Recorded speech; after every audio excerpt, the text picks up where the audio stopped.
죽음의 순간 두려움도 끝난다. 인간을 괴롭히는 극악의 두려움이 무엇인지 아는가? 삐뚤어진 편견과 비겁함을 가리키는 건 분명한 표식이 무엇인지 생각해 본 적이 있는가? 죽음 자체가 아니라 죽음에 대한 공포라네. 어리석은 공포에 맞서 단련할 것을 자네에게 충고하겠네. 자네의 모든 사고, 훈련, 독서를 여기에 맞추게. 그러면 자네는 자유로 가는 길을 알 수 있을 것이야. 작가이자 심리학자였던 플로리다 스콧 맥스웰이 불치병을 선고받은 후 집필한 자서전 늙음, 열정과 상실 사이에서는 세네카의 일화가 담겨 있다.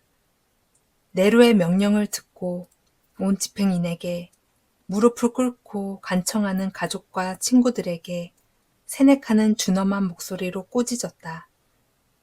자네들의 철학적 명제는 어디에 있는가? 다가오는 악에 맞서 수년간 준비했던 것은 어디로 갔는가? 스토아 철학은 또 이렇게 말하기도 한다. 죽음이 정말 종말을 의미한다면 정확히 무엇을 두려워해야 하는가? 두려움, 고통, 걱정, 그리고 여전히 남아있는 희망까지 모든 것이 죽음과 함께 사라질 것이다. 죽음이 두렵다면 기억하자. 죽음이 오는 순간 두려움도 끝난다. 무엇을 보여줄 것인가? 나이 외에는 오래 살았다는 것을 증명할 수 없는 늙은이들이 너무 많다. 오래 살았다는 말이 의미하는 것은 무엇일까? 무엇으로 긴 시간을 살아왔음을 증명할 수 있을까? 어느 날부터 우리의 시간도 바닥을 드러내기 시작한다.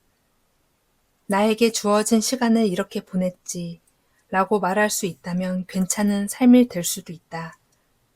세네카는 사멸할 존재로서 모든 것을 두려워하면서도 불멸할 존재처럼 모든 것을 욕망하다가 인생을 마감해야 할 시기에 와서야 다시 시작하고 싶어하는 인간의 어리석음을 꼬집었다. 우리에게 주어진 시간 동안 무엇을 하며 보냈다고 말할 수 있어야 하는 걸까?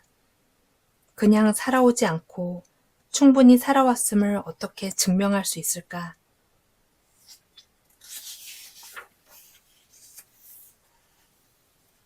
자신만의 지혜를 축적하라. 통찰을 다른 사람의 비망록에서 빌려오는 것만큼 늙은이들에게 수치스러운 일은 없다. 제논이 이렇게 말했다. 거기에 자네는 뭐라고 말할 텐가? 클레안타스는 이렇게 말했다. 거기에다 자네는 또 뭐라고 말할 텐가? 얼마나 오랫동안 다른 이의 주장만 쫓아다닐 것인가? 이제 자네만의 주장을 하게. 후대에 물려줄 자신을 말이야. 시인 랠프 윌도 에머스는 불멸에 대해 쓰면서 인용에 기대어 주제를 풀어가는 작가의 고뇌를 이렇게 토로했다. 나는 인용하는 것이 싫다. 내가 알고 있는 것을 말하고 싶다. 세네카가 2000년 전에 우리에게 던진 화두가 바로 이것이다. 현자들의 말을 인용하기란 아주 쉽다. 특히나 위대한 인물로 존경받는 사람이라면 더욱 그렇다. 하지만 자신만의 것, 자신만의 생각을 펼치기는 어렵다. 그렇다면 어떻게 해야 남들로부터 빌려오지 않고 자신만의 생각을 창조할 수 있는가? 과거의 현자들은 어떻게든 독창적인 사고를 할 수 있었을까? 우리의 경험에 가치가 숨어 있다. 자신만의 지혜를 축적한 그 길 위에 답이 있다. 정체 모를 두려움. 자네는 죽음을 두려워하네. 하지만 그것이 무엇이었겠는가? 그런 삶의 방식이 바로 죽음 그 자체가 아니었겠는가? 한 무리의 노예들을 항상 데리고 다니던 부유한 로마인이 있었다. 어느 날 노예의 부축을 받으며 욕조에서 나온 부자가 노예에게 물었다. 아직 앉으면 안 되는 것이냐? 아무리 수많은 노예를 부린다고 한들 자신이 무엇을 해야 하는지조차 모르는 삶이라면 그것은 노예보다 못한 삶이 아닌가? 세상과 단절되어 자신이 어디에 있는지조차 모르고 무엇을 해야 할지 모르는 사람만큼 애처로운 삶은 없다. 그와 같은 삶이 어찌 자신의 삶이라고 말할 수 있겠는가? 죽음도 마찬가지이다. 현대인들은 텔레비전을 보고 잡담을 나누고 식탐에 빠지고 잠재력을 낭비하고 지루한 일에 몰두하며 최종 상실인 죽음이 인간이 반드시 행해야 할 의무라는 사실을 잊고 난다. 죽음을 막연히 두려워하거나 죽음을 핑계로 욕망에 허우적대기보다는 지금 주어진 삶에 몰입하는 것이 낫지 않겠는가? 세네카는 말했다. 빼앗겨서 슬픈 것은 없다.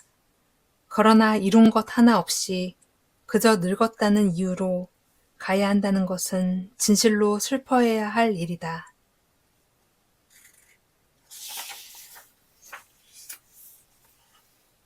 배설되지 않고 남은 것. 자네는 수많은 와인과 온갖 종류의 종류술을 맛을 보고 알았지.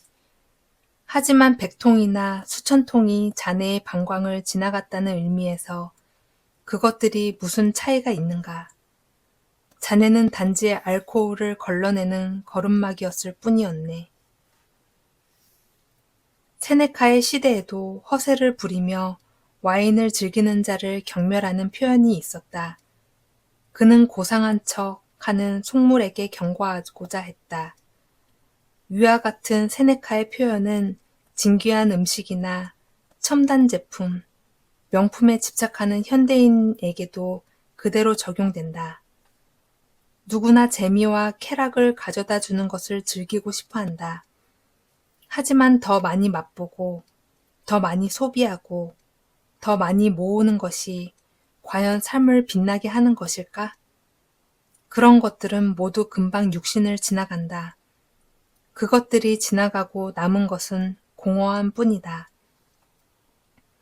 우리가 진정으로 채워야 하는 것은 육신이 아니라 영혼이다. 영혼에 채워진 것들은 배설되지 않고 삶을 위한 영원한 양식이 된다. 이성도 근육이다. 이성에는 휴식이 필요하다.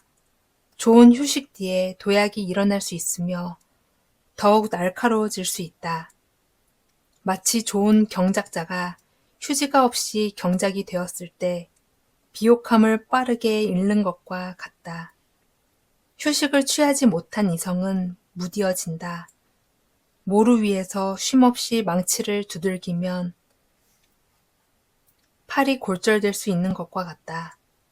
잠깐의 휴식만으로도 이성은 자신의 힘을 되찾는다. 휴식이 없는 노동은 어리석음이나 연약함과 마찬가지이다. 세네카에게는 충만한 에너지와 강건함이 넘쳐났다. 그리고 그가 그렇게 할 수 있었던 것은 휴식의 중요성을 알았기 때문이다.